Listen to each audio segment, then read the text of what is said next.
ทางสร้างเพิ่นเนาะเพิ่นกะได้บอกติเนาะโดยแต่ว่าเพิ่นฝากคำบอกกู800,000เนาะสี่คนเหนียวบอก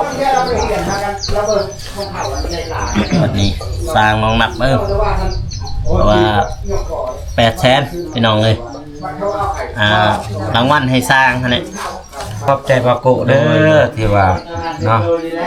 มามอบให้ทางเงินใหม่ๆเนาะท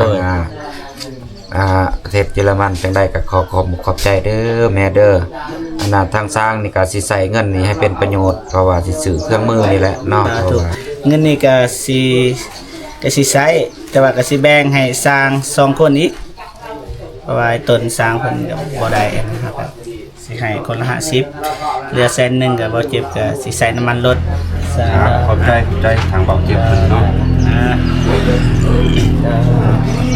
โดยแบ่งปันน้องยันว่าบ่เชื่อได้เสียบัดนี้ก็สิให้สร้างทางสร้าง100ก็สร้างรามแล้วบัดนี้ก็ละ50,000ฮะไปขอบใจบาโกเพิ่นเอาบัดนี้ให้พล50,000เหลือ100,000เพราะว่าเบาโกบ้านไกลนะซื้อน้ำมันเป็นย่านน้ำอย่างเท่าไรดื้อ224,000น้องที่เลือกให้น้องเดิมกับน้องเด่นให้น้องเดิมมาซะครับบาทเดียวเลยเอาโดยป้า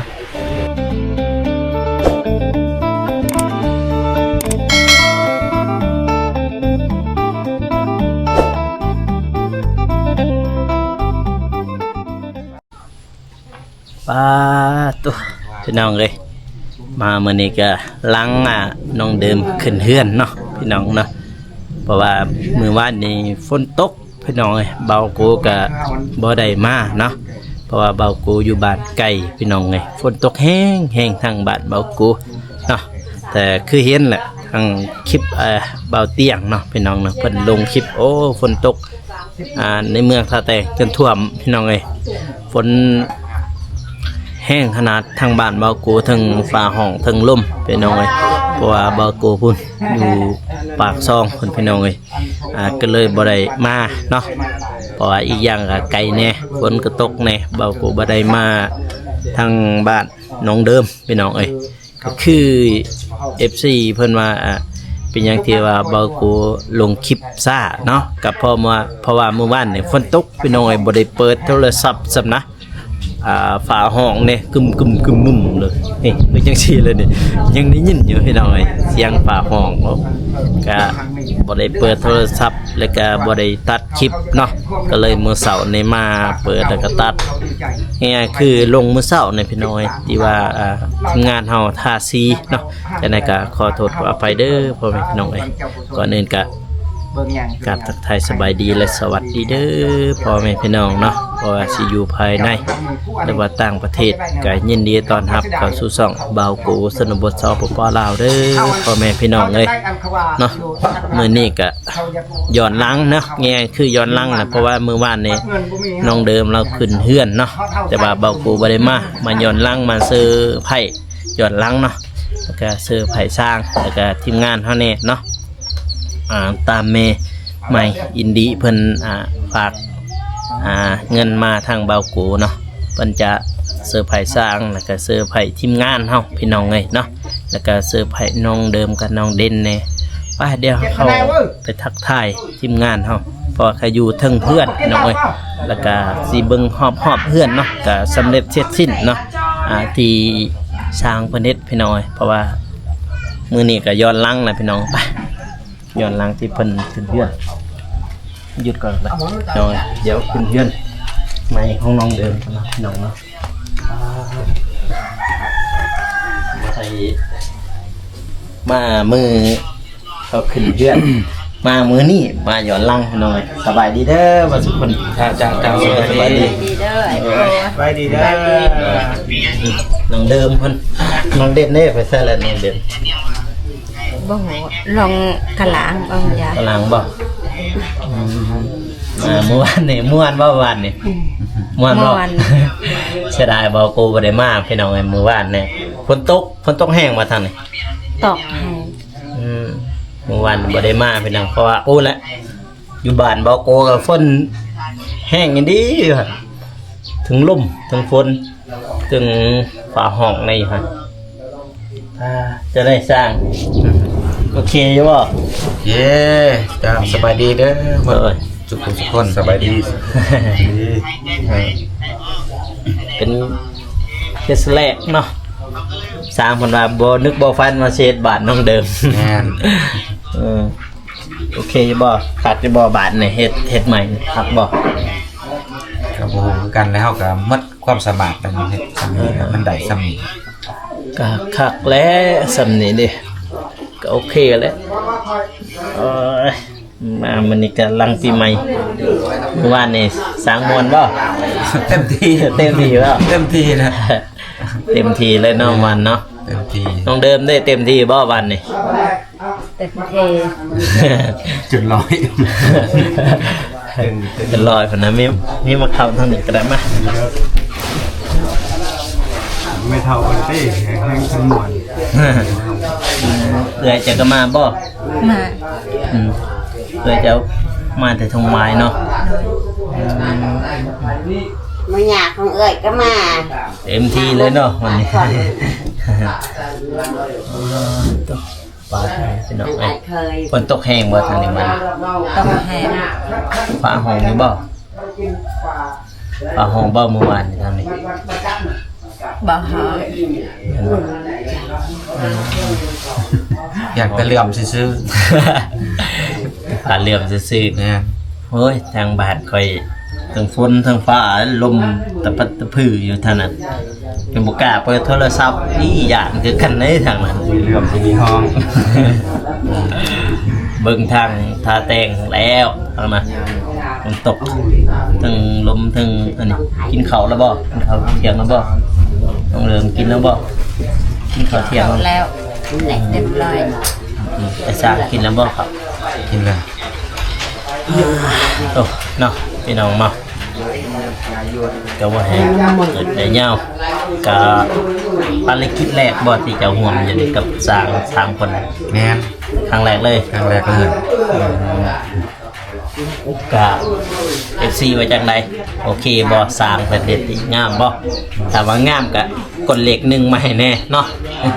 เพื่อเป็นกำลังใจสร้างเฮ็ดคลิป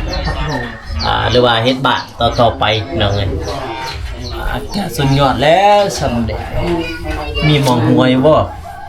มีอยู่ มีบ่ ประมาณนั้น มองได้เลยหัวบ่ นึกมองที่ว่าเขาตอกลบนี่นะ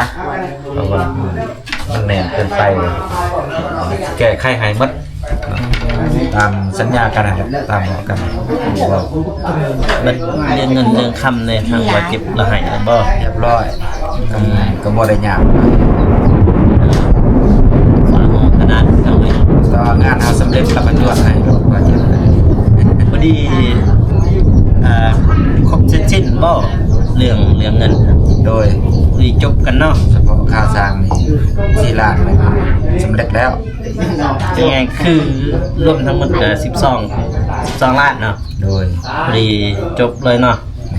พอดีครบเลยละให้ถ้าว่าจบแล้วบัดนี้ทางเบาโกก็ทางไม้เนาะเพิ่นให้เบาโกเป็นสะพานบุญพี่น้องเอ้ยก็แง่คือให้รางวัลสร้างเนาะพี่น้องเนาะก็คือรวมๆนี่แหละทางเบาเจ็บทางเบาตูนทางน้องเดิมน้องเด่นก็มีรางวัลคือกันพี่น้องเอ้ยแล้วก็เบาโกก็มีรางวัลคือกันเพิ่นให้เนาะพี่น้องเนาะก็บ่หลวงบ่หลายเนาะก็หลายแหละ สำหรับเฮา แม่นสำหรับเฮาเนาะทางสร้างเพิ่นเนาะเพิ่นก็ได้บอกติเนาะ โดย เพราะว่าเพิ่นฝากคำบอกกู800,000เนาะ รับ สี่ คนอยู่บอก วันนี้สร้างลองนับเบิ่งเพราะว่า800,000พี่น้องเอ้ย รางวัลให้สร้างนั่นแหละ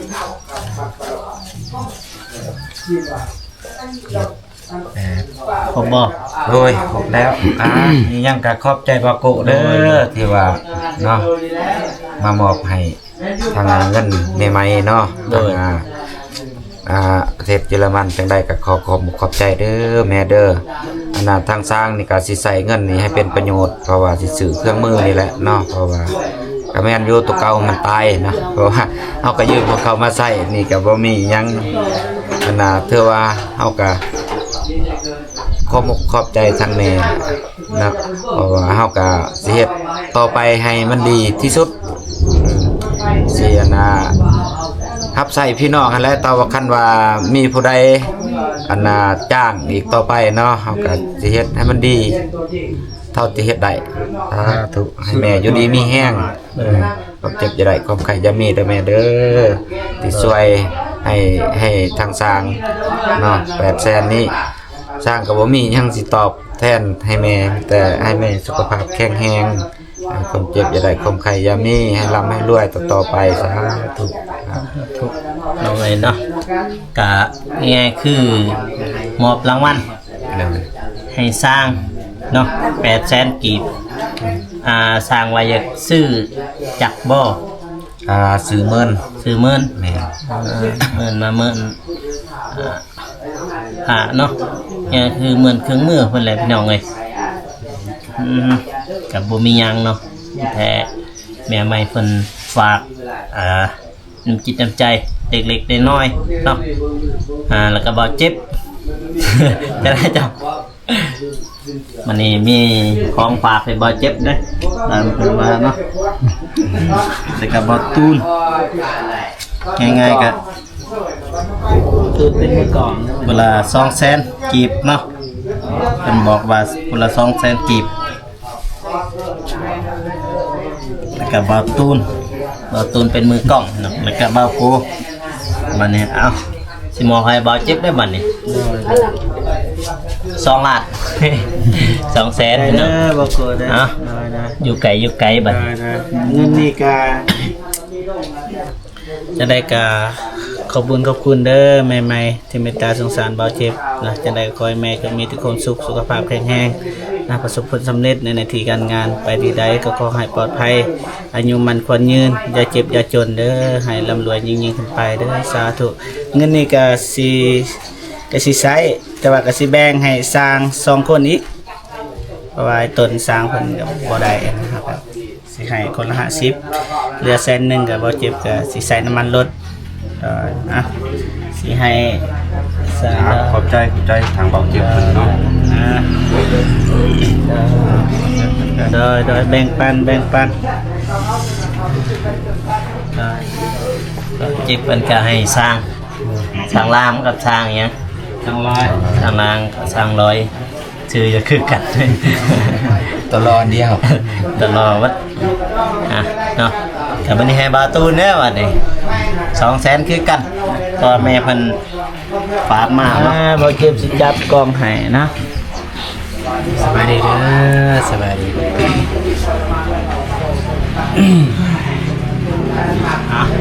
ขอบใจเด้อบาโก ใส่เงินให้เป็นโยชน์เพิ่นว่าเนาะ จักใส่ว่าจะได้แล้วเนาะก่อนอื่นบ่ก็ต้องขอบใจทางแม่ใหม่แล้วก็พ่อเอ็นดี้ที่เมตตาสงสารทางทีมงานเฮานี่แหละแล้วก็เมตตาสงสารทางบ่ตูนโดยมาตลอดสัญจรกันหลายๆเทื่อแล้วแหละที่เพิ่นฝากเงินมาให้แต่เพิ่นฝากมาครั้งนี้ก็ผ่านทางเบ้าเจ็บเนาะแล้วก็เพิ่นก็เลยจัดรายการตามนั้นตามนี้ถ้าทีมงานเฮาหรือไปกันแล้วแต่ที่เฮ็ดผิดพลาดประการใดก็ต้องขอโทษขออภัยหลายๆเด้อใหม่ๆเด้อเนาะก็เช่นกันพี่น้องเอ้ยก็เบาตูนก็อดสงสารบ่ได้คือกันเห็นเบาเจ็บให้ทางไอ้สางเบาตูนก็สิให้คือกันเนาะก็ไอ้ต้นตาเพิ่นก็ตั้งใจเฮ็ดเวียกเฮ็ดงานนั่นแหละพี่น้องเอ้ยเนาะแต่ว่าสิให้มาต้องสิให้ก็คนละ50,000คือกันพี่น้องเนาะไอ้แดง ให้เพิ่นก็ได้ ว่าตัวนั้นเนี่ยว่าของอายนี่มันเงินของซื้อจักรแม่นว่าซื้อจักรนะซื้อจักรก็แสดงว่าอายบ่ได้ใส่ยางด้วยกันนะไปซื้อจักรเข้าแม่นบ่ โอ้ขอบใจบ่ตูนเด้อมีน้ำใจให้ เรา อันแม่ช่วยเพิ่น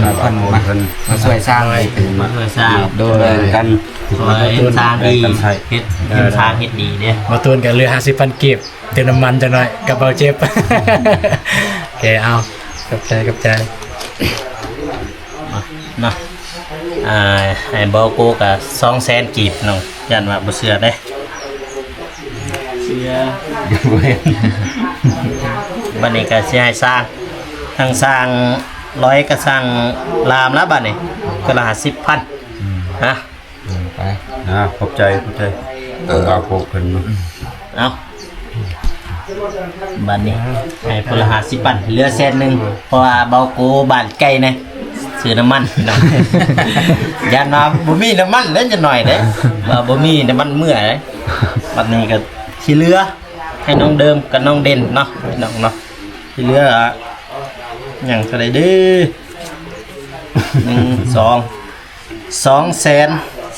224,000เนาะที่เหลือก็ให้น้องเดิมกับน้องเด่นให้น้องเดิมมาซะครับเดี๋ยวเลยเอา ใจจะได้ โดยขอบใจแม่ไหมเพิ่นเนี่ย ขอบบุญขอบคุณเด้อทางยายใจบุญแม่ไม่พออินดีก็คอยคุณยายใจบุญสุขภาพแข็งแรงตลอดปีตลอดไปลำไม่รวยเฮ็ดเวียกกันใดก็ขอประสบความสำเร็จนอนเคยได้เงินหมื่นตื่นเคยได้เงินแสนเด้อแม่เด้อพ่อเด้อปรารถนาสิ่งใดเคยได้สิ่งนั้นเด้อสาธุ เพราะว่าบ้านเบาโกบ่ได้มาพี่น้องเอ้ยพอฝนตกนี่ก็ฝนตกเลยเนาะบ่จักสิเฮ็ดคือกันเลยก็ฝน ฮอดฤดูเลยเด้ฤดูเฮ็ดให้หน้าเฮ็ดหน้าเนาะพี่น้องเนาะฮอดฤดูเฮ็ดหน้านี่จังได๋ก็เบาโกก็ขออวยพรให้แม่ไหมขออินดี้จงมีแต่ความสุขความเจริญเนาะความเจ็บจะได้ความไขอยู่สิมีให้เจ้าหังเจ้ามีเจ้าร่ำเจ้ารวยเนาะปรารถนาสิ่งใดก็ขอให้ได้สิ่งนั้นให้ได้ดังสมปรารถนาเด้อแม่สาธุเนาะนี่ก็อวยพรทุกคนเนาะพี่น้องเนาะก็บ่มีหยังมากมายให้สร้างเพราะว่าสร้างเพิ่นก็เพิ่นว่าเป็นเคล็ดแรกที่ได้เฮ็ดบ้านน้องเดิมเพิ่นว่าบ่ได้คิดได้ว่าสิได้เฮ็ดเนาะแล้วก็ทีมงานเฮาแล้วก็แม่ไม้อยู่ต่างประเทศนั่นแหละพี่น้องเอ้ยเพิ่นเห็นความตั้งอกตั้งใจของทีมงานเพิ่นก็จะฝากเงินหรือว่ารางวัลไปสร้างให้แล้วก็ให้ทีมงานเนาะมีบ่หลายดอกพี่น้องเอ้ยเป็นน้ำจิตน้ำใจของเราเนาะพี่น้องเนาะคลิปนี้ก็บ่อยากให้เงินให้ยาวพี่น้องเนาะเพราะว่ายังบ่ตูนแน่เพิ่นมาสุดท้ายบ่โดยแต่สุดท้ายยันบ่ได้ยินเสียงพี่น้องเอ้ยเพราะว่าฝนก็ตกเลยอยู่เนาะคลิปนี้เบาโกก็สิจบได้เพียงเท่านี้เด้อพ่อแม่พี่น้องเนาะก็อย่าลืมฝากกดไลค์กดติดตามเนาะเพื่อเป็นกำลังใจให้เบาโกแล้วก็ทีมงานน้องเดิมน้องเด่นแล้วก็สร้างเนาะจังได๋ก็ขอบอกขอบใจที่เบิ่งคลิปจนจบเนาะสำหรับคลิปนี้เบาโกขอลาไปก่อนเนาะพี่น้องเนาะอย่าลืมจะเป็นกำลังใจแต่ว่าเบิ่งคลิปต่อๆไปสำหรับคลิปนี้ขอกล่าวคำว่าสบายดีพี่น้องเอ้ยแล้วเจอกัน EP หน้าเนาะบ๊ายบาย